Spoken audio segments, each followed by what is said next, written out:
ఓం నమో భగవతే వాసుదేవాయ. వ్యాస ప్రణీతమైన శ్రీమద్భాగవత కథాసారం మీకు అందివ్వడము జరుగుచున్నది. శ్రీమద్భాగవతమయందు అనేకమైన స్వామి లీలా విశేషములు కలవు.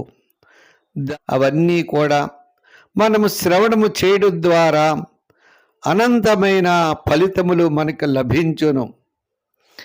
యోంత ప్రవిశ్యమవాచమిమాం ప్రసుప్తాం సంజీవయత్యఖిల శక్తిధరస్వధామ్నా అన్యాశ్చ అస్తచరణశ్రవణత్వగాదీన్ ప్రాణాన్నమో భగవతే పురుషాయ తుభ్యం. కృష్ణం వందే జగద్గురుం. ఓం శ్రీ మహాగణాధిపతయే నమః. ఓం నమో శ్రీలక్ష్మీ వెంకటేశ్వర స్వామినే నమః. ఓం నమో భగవతే వాసుదేవాయ. నారాయణం నమస్కృత్య నరం చైవ నరోత్తమం దేవీం సరస్వతీం వ్యాసం తతో జయముదీరయేత్. శ్రీమత్పయోనిధి నికేతన చక్రపాణే భోగీంద్ర భోగమణిరాజత పుణ్యమూర్తే యోగి శాశ్వత శరణ్య భవాబ్ది పోత లక్ష్మీ నృసింహ మమదేయి కరావలంబం. లక్ష్మీ నృసింహస్వామి వారి యొక్క అవతారం, నృసింహావతారం ఎత్తారు స్వామి. లోకకంటకుడైనటువంటి హిరణ్యకశిపుడిని సంహరించారు. సంహరించిన తర్వాత ఆయన యొక్క ఉగ్ర రూపాన్ని చూసి దేవతలు ఎవ్వరూ కూడా ఆయన సమీపానికి వెళ్ళలేకపోయారు. స్వామి యొక్క ఉగ్ర రూపం భయంకరమైన రూపం. ఆయన మానవుడు కాదు, సింహం కాదు. భయంకరమైనటువంటి జూలు, ఎర్రని కళ్ళు, ఎర్రని నోరు, ఉన్నతమైనటువంటి శరీరం కలవాడై స్వామి అవతరించేటప్పటికీ ఆ రూపాన్ని చూసే చాలా భయం వేసింది అన్నారు. చేత మనకి భయం వేస్తూ ఉంటే స్వామివారి ఒక్క మనసు, ఆ రూపాన్ని మన మనసులో స్మరిస్తే ఆ భయం తొలగిపోతుందట. ఆ నృసింహావతారం యొక్క విశేషం అది. అలా స్వామి దగ్గరికి ఎవరు వెళ్ళకపోయేటప్పటికీ లక్ష్మీదేవి కూడా వెళ్ళలేదు. ఆమెను అడిగారు, అయ్య బాబాయ్ నేను ఇదివరకు ఎప్పుడు ఈ రూపం చూడలేదు, ఇప్పుడు చూస్తున్నాను స్వామివారి దగ్గరికి, నేను ఎక్కడికి వెళ్ళగలను? ఆమె భయపడిపోయింది. ఇంచేత స్వామి భక్తులకి తప్ప ఇంకెవరికి ఆయన వశుడు కాదు. భక్తుడు అంటేనే చాలా, ఆయనకి చాలా భక్త వత్సలుడు ఆయన. అప్పుడు నారద మహాముని వచ్చి, ప్రహ్లాద, మీ నాన్నగారిని సంహరించడం కోసం, నేను రక్షించడం కోసం స్వామి ఈ అవతారాన్ని ఎత్తారు కదా, మరి నువ్వు తప్ప ఇంకెవరు ఆయన్ని శాంతపరచగలరు అని చెప్పగా వారి యొక్క మాటలను అనుసరించి భక్త ప్రహ్లాదుడు ఆ స్వామి పాదముల వద్దే కూర్చున్నాడు. ఆ స్వామి తన శిరస్సు మీద చెయ్యి పెట్టి ఇలా నిమిరేటప్పటికీ ఆయనకి మంచి ఆత్మజ్ఞానం కలిగింది.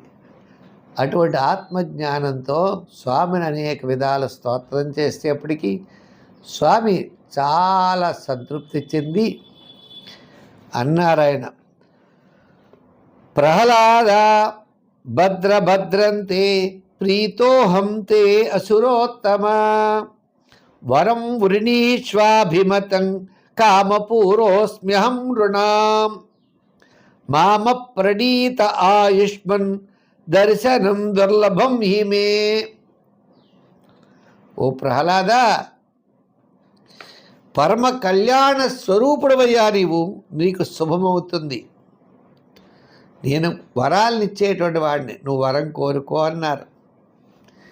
ఏవం ప్రలోభ్యమానోపి వరైర్లోక ప్రలోభనై. భక్తవత్సలుడు అయినటువంటి ప్రహ్లాదుడు ఆ భగవంతుడి యందు ఏకాంతమైన భక్తి తొలగిపోతుందనే భయంతో వరాన్ని కోరుకోలేదు. మళ్ళా ఈ సంసార చక్రం నాకొద్దు, నేను నీ యొక్క పాదాల వద్ద ఉండి నిన్ను సేవించుకునే భాగ్యం నాకు కావాలి స్వామి అని ఆయన్ని ప్రార్థించాడు. భక్తి యోగస్య తత్సర్వం అంతరాయతయార్భక మన్యమానో హృషీకేశం స్మయమాన ఉవాచ. ఆ బాలుడు ఏమనుకున్నాడు, తనకి భక్తి యోగం ఆటంకం వస్తుంది, అంతే కదండి. సంసారం అనే చక్రం అనేవాడికి పిల్లలు పుడతారు, మళ్ళీ వాళ్ళు స్కూల్లో వేయాలి, మళ్ళీ వాటాలు బోధించాలి, వాళ్ళని పెంచడం కోసం సంపాదించాలి, ఇవన్నీ బాధలు. పెళ్లి చేసుకుని ఇవన్నీ జనన మరణాలు, మళ్ళా మనం ఇబ్బందులు, అనేకమైన ఇబ్బందులు ఉంటాయని భావించి ఆయన భగవంతుడి యందు భక్తిని ఎక్కువగా నేను ఉంచలేనేమో అని భయపడిపోయి నాకు వరాలు వద్దు స్వామి అన్నాడు. అయితే భక్తుడు ఎటువంటి వాడో తెలుసుకోవడానికి స్వామి కూడా ఇటువంటివి వాడుతూ ఉంటారు. నీ వరం ఇస్తాను అంటారు, అంటే వరంతో వెళ్ళిపోతావేమో మనం. అలా వరాలతో వెళ్ళేవాడు కాదు ఈయన. నేను ఇంకా హృదయ గంధిని దృఢపరుచుకొని ఈ జనన మరణ చక్రంలో పడకుండా ఉండాలనుకుంటున్నాను స్వామి. అంతేకాకుండా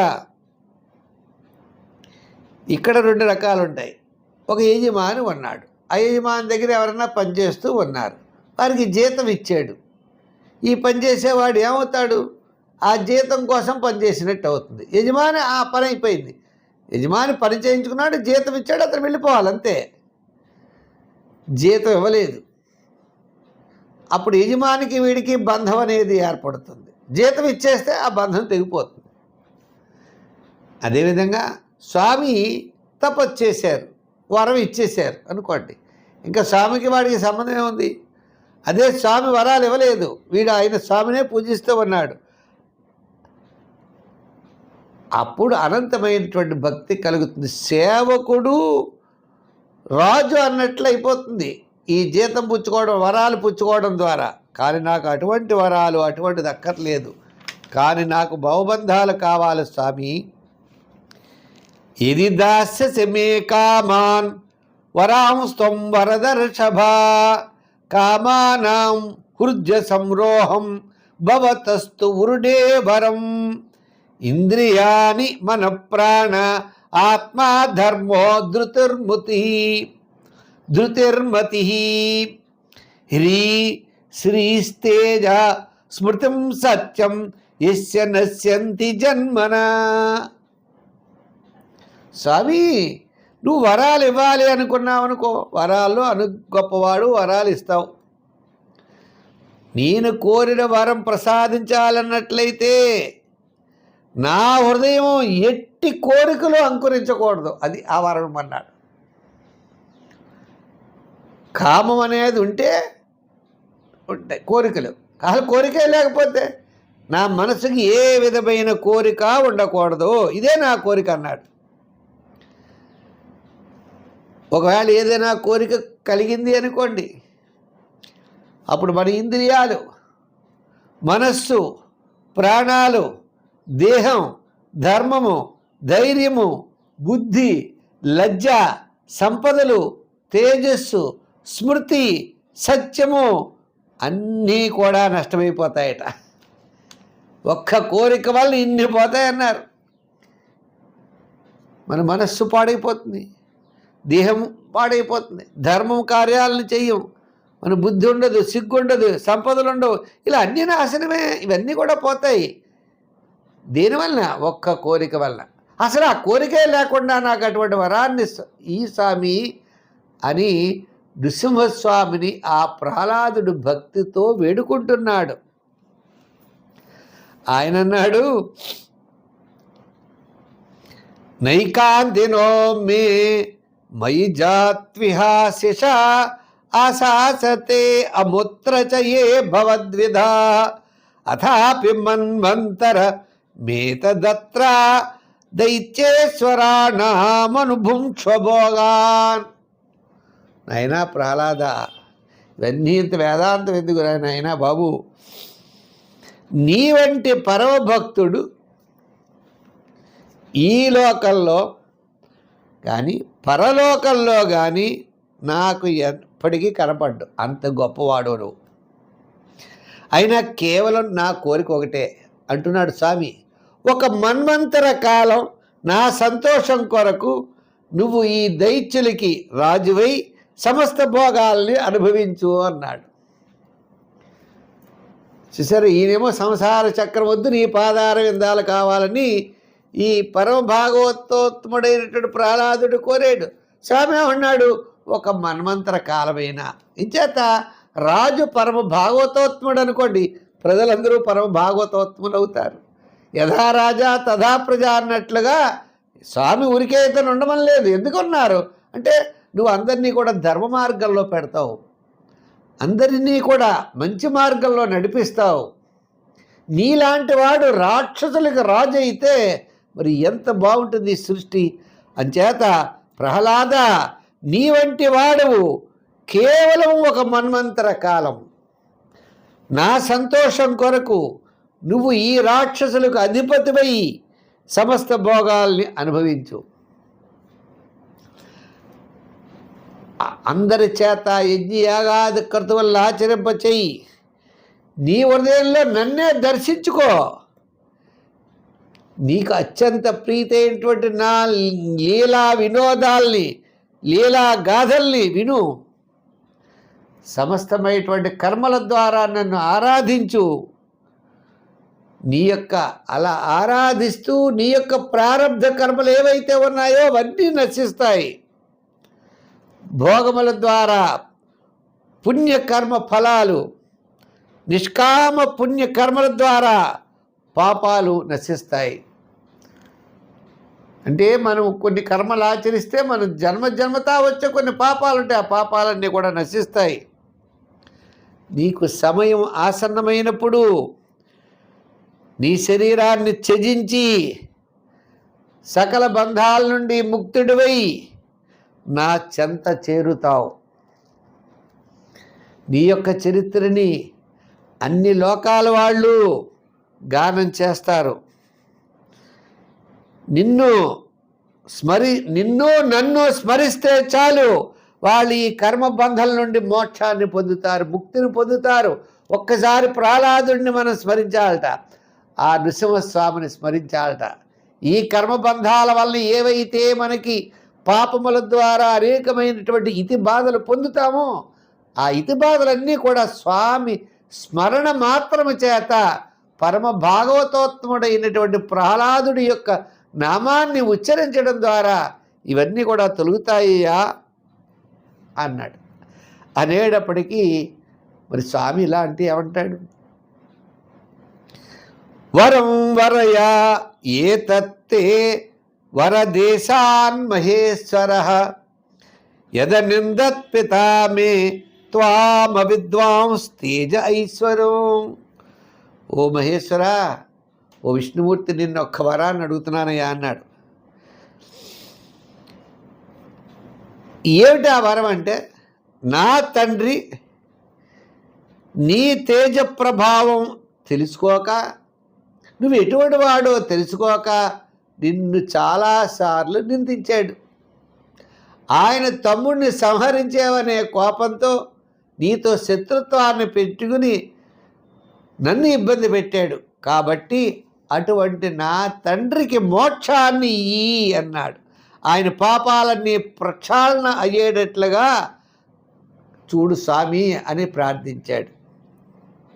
అప్పుడు భగవాన్ అన్నాడు, విష్ణుమూర్తి, మనం ఏమైనా పాపం చేసామనుకోండి, మన తండ్రి తాత ముత్తాతలు ఎవరైనా స్వర్గలోకంలో ఉంటే ఈ పాప ఫలం వల్ల వాళ్ళ స్వర్గలోకం నుంచి భూలోకం వచ్చేస్తారు.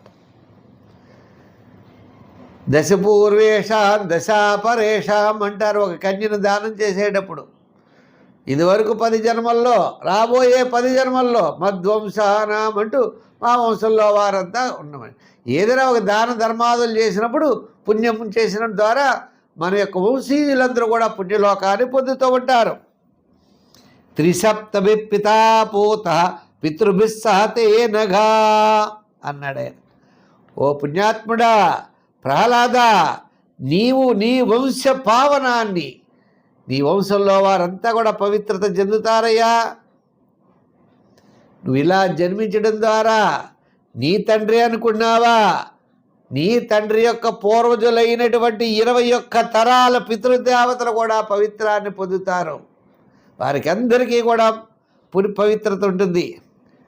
ప్రశాంత చిత్తులవుతారు, సమదర్శులవుతారు. సదాచారపరులైనటువంటి నీలాంటి నా భక్తులు నివసించే దేశాలన్నీ కూడా పవిత్రమవుతాయి.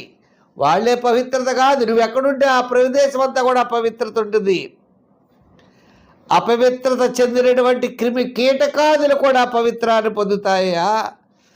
ఓ దైత్యరాజా, నా ఎందు భక్తి భావ ప్రభావం వలన కోరికలు నశించిన వారు సర్వత్రా తమ ఆత్మనే దర్శించుకుంటారు, ఆ స్వామిని దర్శిస్తూ ఉంటారు. నాయనా, నీవు నీ తండ్రి యొక్క రాజ్య సింహాసనాన్ని అధిష్ఠించు.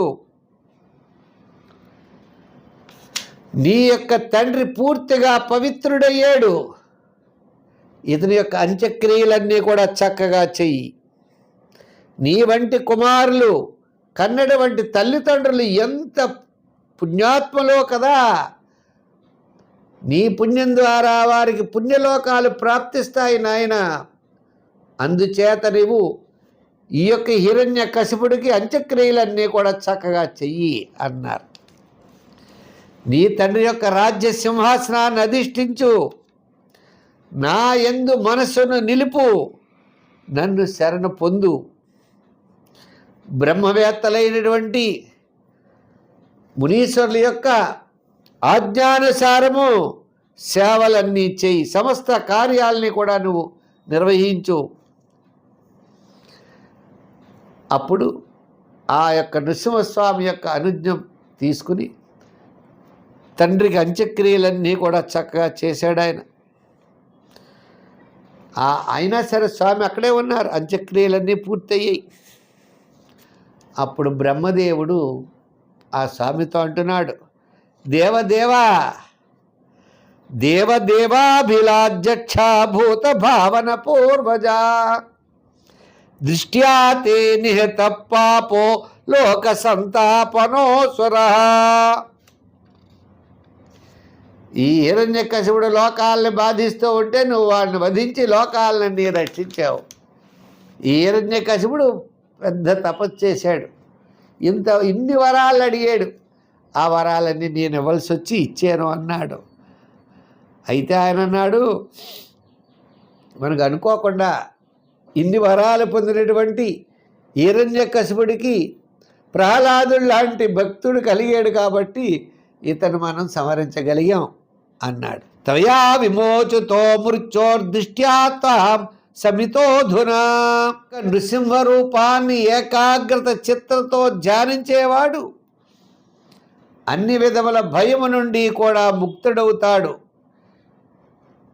ఏ ప్రాణి కూడా అకాల మరణాన్ని పొందకుండా, మృత్యు భయం లేకుండా నీ యొక్క చరిత్ర వింటే చాలు, ఆ మృత్యు భయం వాడికి ఉండదు.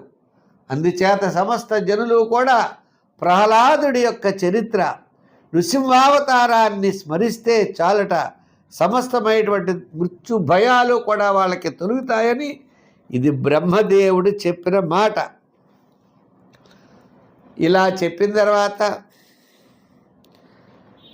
అప్పుడు అన్నాడు ఆయన, ఎవరు? స్వామి. నృసింహైవం వరో అసురాణాం తే ప్రదేయు పద్మ సంభవ.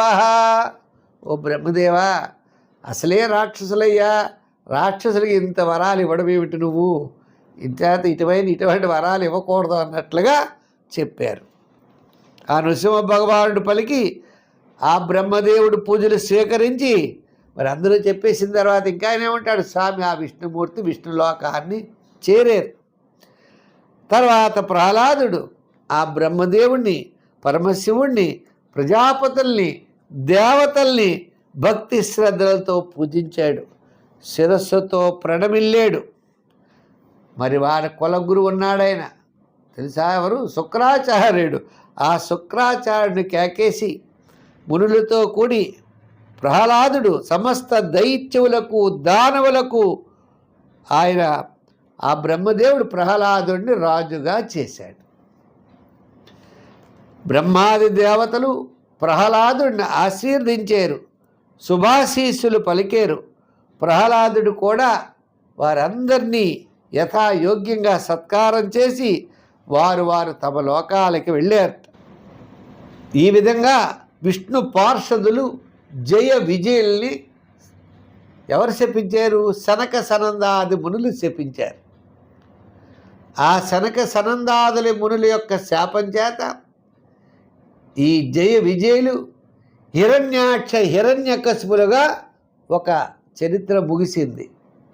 అంటే 3 యొక్క జన్మల్లో స్వామికి శత్రువుగా ఉండి మళ్ళా మీరు స్వర్గలోకాన్ని పొందుతారని చెప్పడం ద్వారా హిరణ్యాక్ష హిరణ్యకశిపులుగా జయ విజయులు మొదటి అవతారం.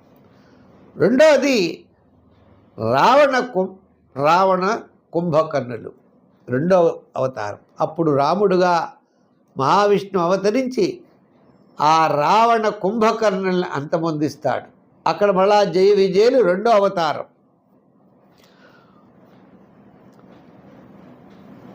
ఈ యుగంలో శిశుపాల దంతవక్తులుగా జన్మిస్తారయ్యా అని ధర్మరాజుకి చెప్తున్నాడు. ఆ శిశుపాల దంతవక్తులుగా జన్మించారు. ఇది ఆ యొక్క ధర్మరాజు యజ్ఞం చేసే సమయంలో ఆయన్ని సంహరించాడు. ఎవరు? శ్రీకృష్ణుడు. ఈ విధంగా శిశుపాల దంతవక్తులు కూడా ఆ జయ విజయులు 3వ అవతారం అన్నమాట. అది ఈ విధంగా ఉపాఖ్యానాలు ఉన్నాయి. అంచేత ఈ నృసింహోపాఖ్యానం భాగవతంలో ఉన్నటువంటి మూలంలో ఉన్నది యథాతథంగా మనం తెలుసుకున్నాం. ఆ స్వామి యొక్క అనుగ్రహం మీకు మాకు అందరికీ ఉండాలని చెప్పి కోరుకుంటూ, మనకి ఏ కష్టం వచ్చినా స్వామివారి యొక్క చరిత్ర వినండి. ఈ 6 భాగాలుగా మనం చెప్పాం. ఈ 6 భాగాల్ని మన సోమవారం నుండి శనివారం వరకు ఇది 6 భాగాలు. ఈ 6 భాగాలు ఎప్పుడు వినాలంటే అప్పుడు వినండి.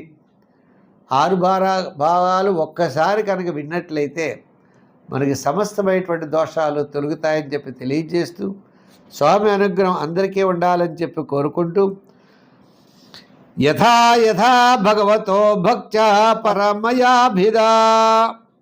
ఎప్పుడు మన స్వామిని కొలిస్తే అప్పుడప్పుడు ఆ స్వామి మనల్ని రక్షిస్తూ ఉంటారట. స్వామి యొక్క అనుగ్రహం అందరికీ ఉండాలని చెప్పి కోరుకుంటూ, మళ్ళా మంచి ఉపాఖ్యానాలతో మళ్ళా కలుసుకుందాం. ఇది 7వ స్కందంలో, భాగవతంలో 7వ స్కందంలో ఉన్నటువంటి విషయం అని తెలియజేస్తూ, రేపు మళ్ళా సోమవారం మంచి విషయంతో కలుసుకుందాం. సర్వే జనా సుఖినో భవంతు. స్వస్తి.